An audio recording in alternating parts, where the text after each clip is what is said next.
I felt thin as death. I'd been living on an endless supply of week-old donuts. They were fuel for this crazy furnace inside my head. I couldn't remember when I had last seen the sun. I was on a permanent graveyard shift. When the darkness fell, New York City became something else, any old Sinatra song notwithstanding. Bad things happened in the night, on the streets of that other city, Noir York City. I was in an all-night diner, downing cup after cup of coffee that tasted like engine oil, when a new message from BB got me back on the killer track. What the hell happened at Roscoe Street? Maxie, I'm going out on a limb here.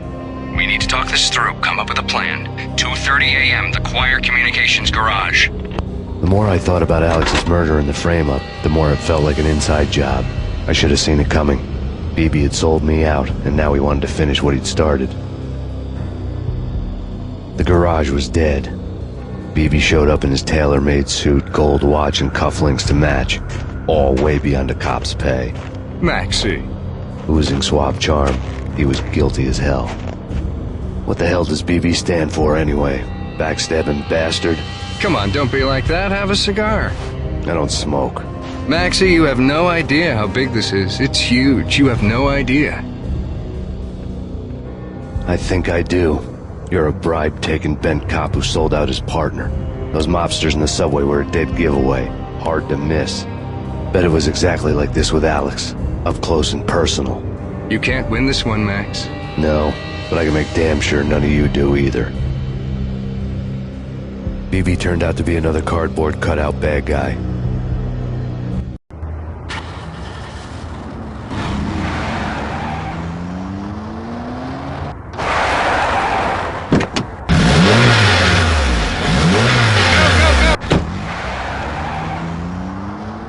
A bad cop on the take, a cowardly right-hand man fleeing from the scene, leaving his paid thugs to do his dirty work.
whoever you are.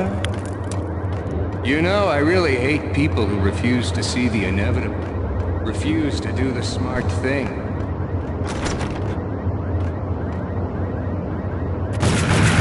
I must do the right thing.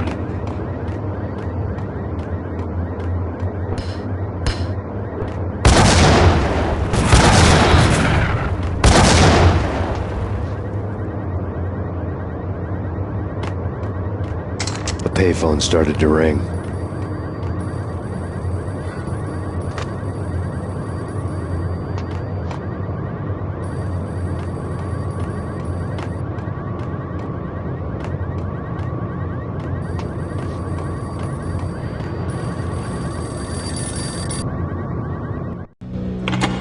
Yeah. Thanks, Payne. Whatever does it for you. This is Alfred Woden. I can give you the name of your enemy. Come to the Asgard building presently. We are expecting you.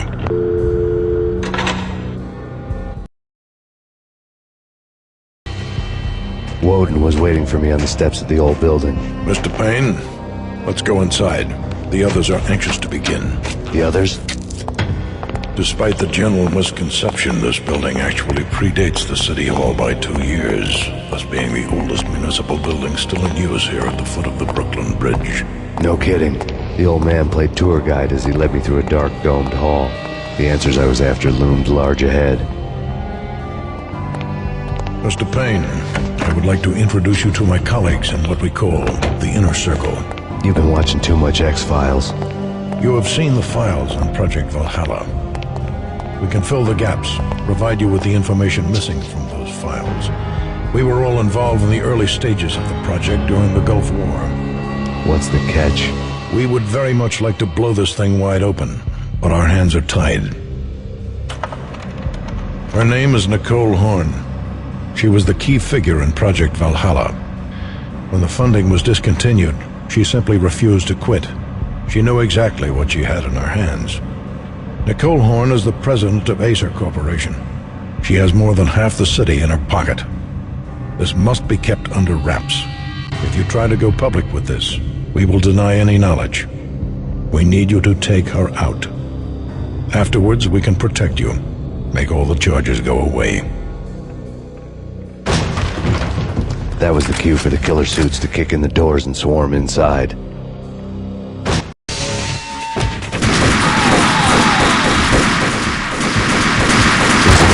Floor show, but I decided to leave early anyway. It was only a one-story fall.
monitors showed what was left of the inner. On screen, the so-called corpse of Alfred Woden stood up, miraculously waking from his dirt nap, looking smug among his dead pals. In the land of the blind, the one-eyed man is king. I didn't know how he'd pulled it off, but it was a pretty slick way to get out of all his promises. Most of what he had said fit too well to be a load of crap.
What is your answer to those saying that he's actually providing a service long overdue to the city? This crusade nonsense has gone too far. He's out of control. It must stop. He will be stopped. That was Deputy Chief Jim Rivera from the New York City Police Department.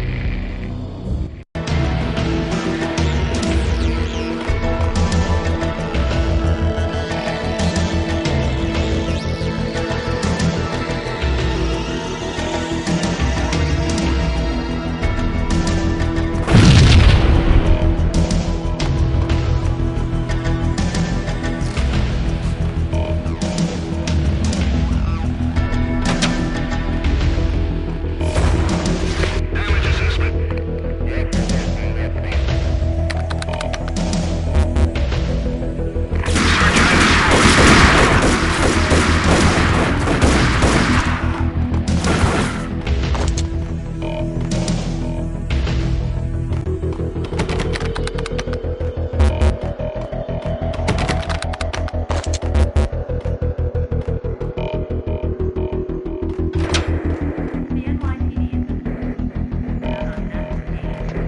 videotape lay on the desk.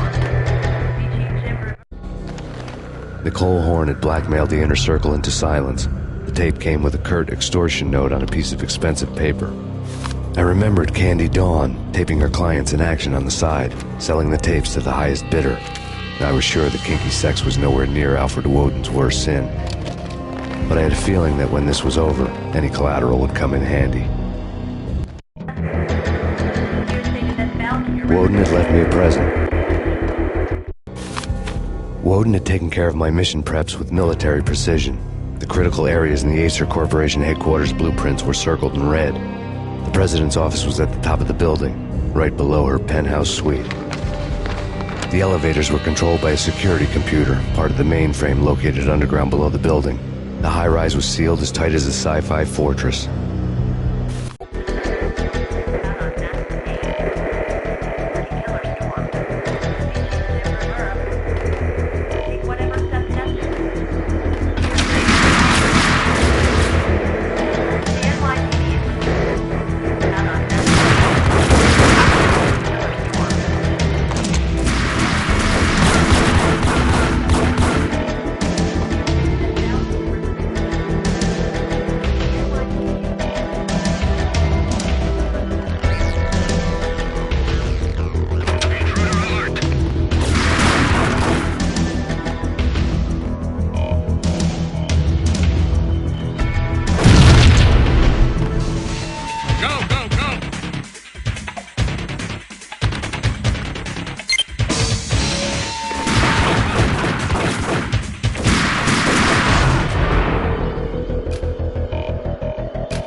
Best movie ending yet.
I had dreamed of revenge. Those dreams were always nightmares, of coming close and then failing.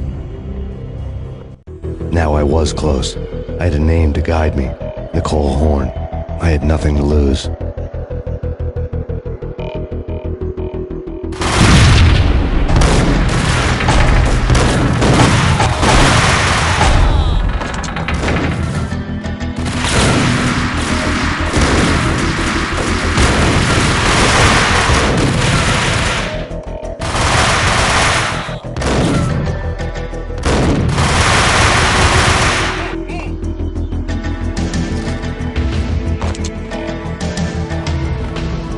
The Inner Circle had quite a track.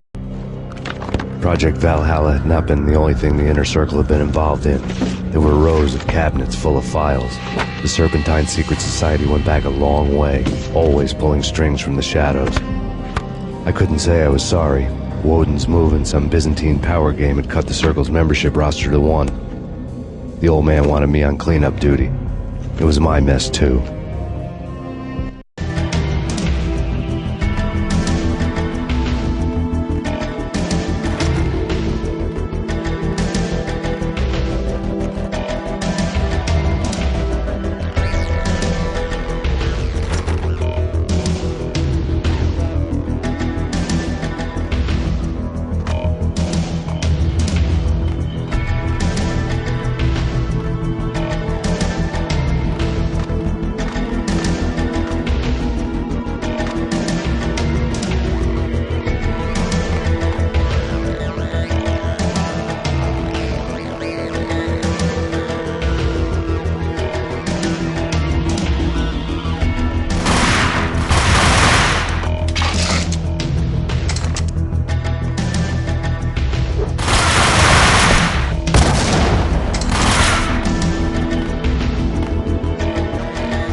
CIA, FBI.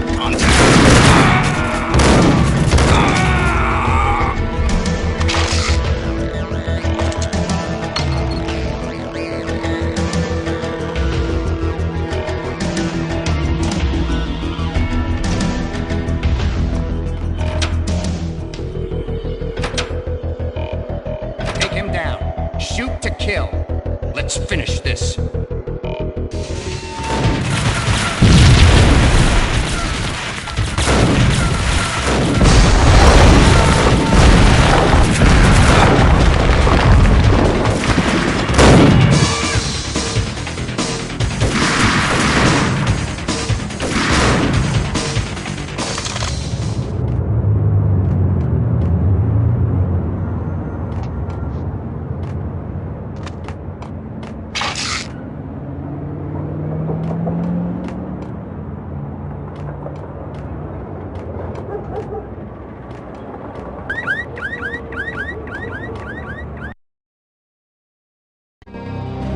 Mine wasn't the most original approach to the problem.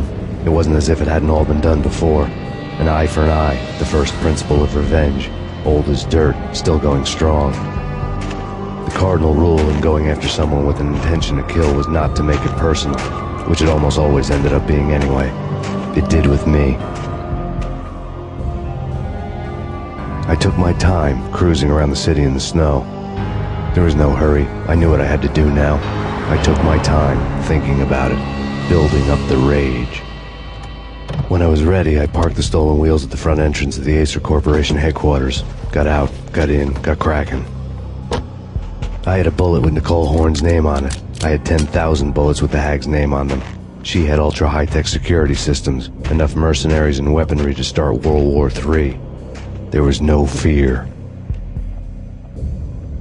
New York disappeared behind a veil of snow. I had crossed the threshold. This was her domain, sleek and sexy and soulless, all glass and steel. A place of color-coded security key cards, metal detectors, and surveillance systems.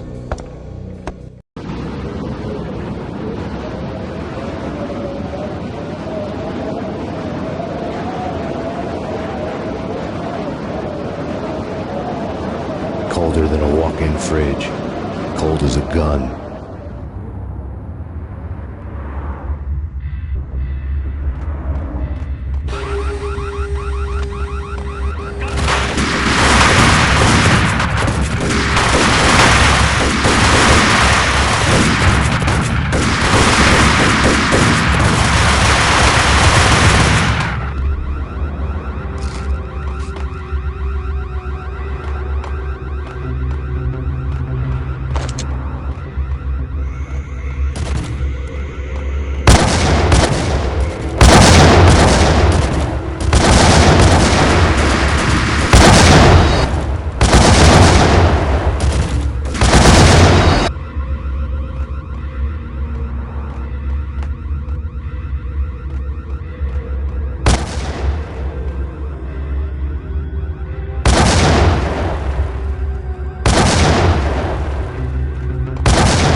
good.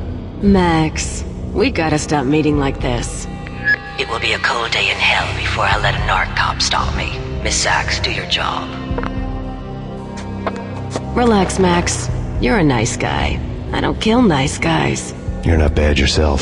It was different when Horn wanted Punchinello dead. To cut her ties to the Mafia. He deserved to die. The same goes with her. She's the bad guy here. Her sister was whispering to her in my favor. I knew the appetites of ghosts intimately. They hungered for revenge.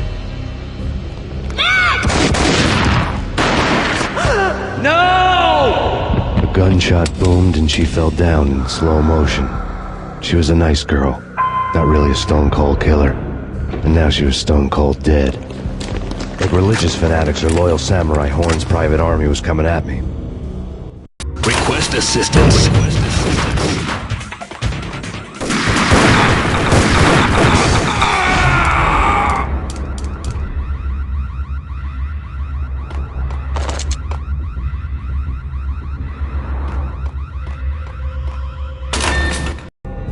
When the elevator came back down, Mona was gone. There was a lot of blood, but no body. Something clicked for the final time. My mind had never been so clear, as if somewhere high above the storm clouds were already gone, cold stars blazing from the black skies.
Movies, and I'm talking about the coolest of...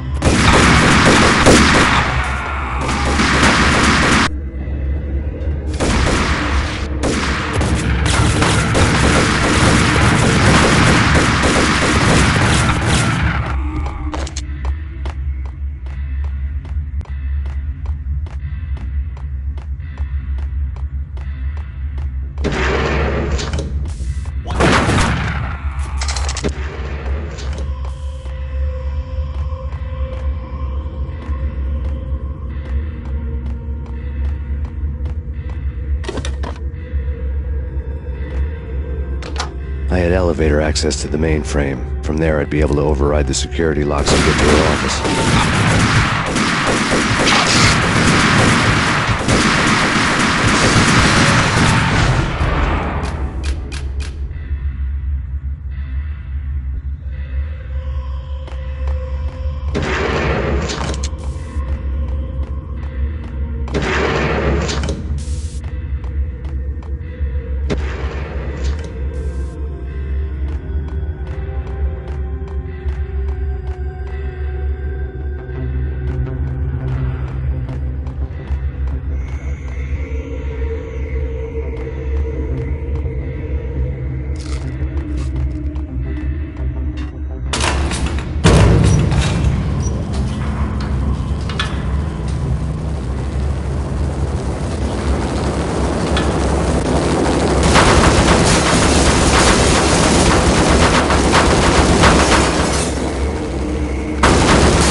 chopper was Horn's pet guardian, inhuman and flawless. It was stalking me. I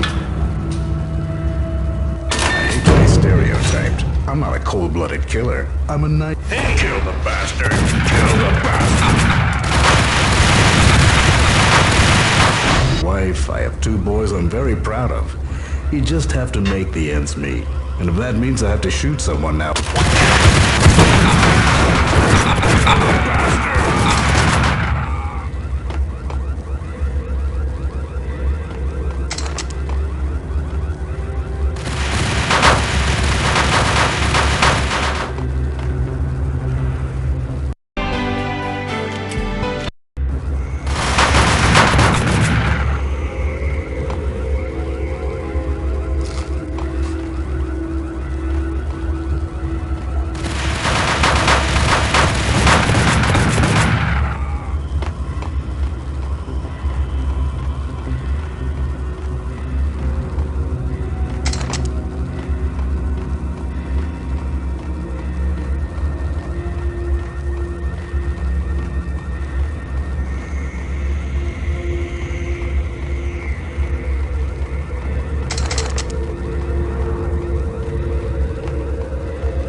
All bets were off. The elevator would take me all the way up.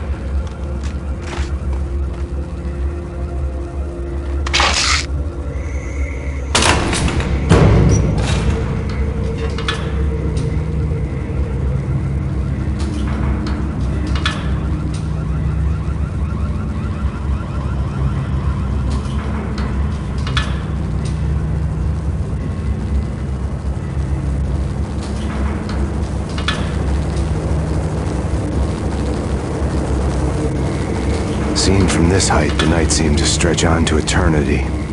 A hint of desperation had crept into the snowstorm, as if it was trying to get it all out before the end.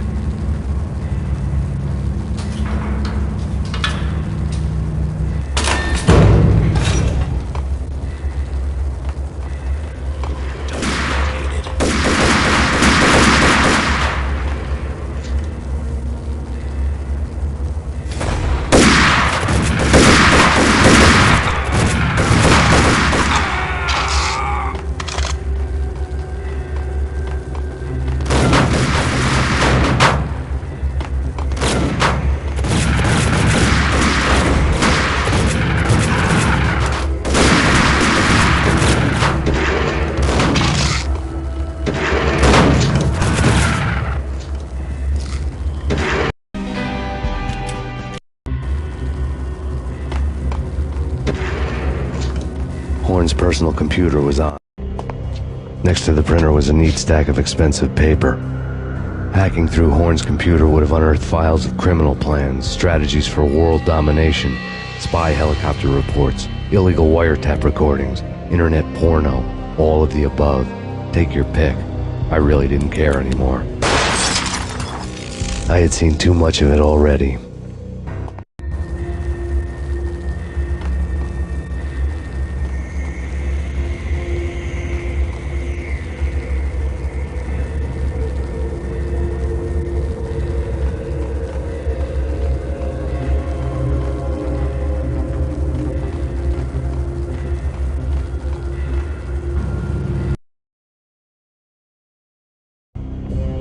Valkyr had been meant to be a white-winged maiden that would lift you to a warrior's heaven, but it turned out to be a one-way demon ride to hell.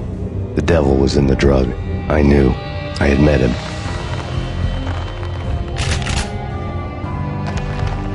And now I was gonna kill her. The queen of the underworld who had tried to lift herself a bit closer to heaven with her drug money. No begging, no bribes. She knew better. Honor among killers. We who were about to die. Both of us knew how this would end, in pain and suffering. All this because your wife stuck her nose into things that were none of her business. The cops were coming to take me away. The sirens were like a bad conscience I couldn't shake. It's ridiculous you've made it this far. You won't be alive when they get here.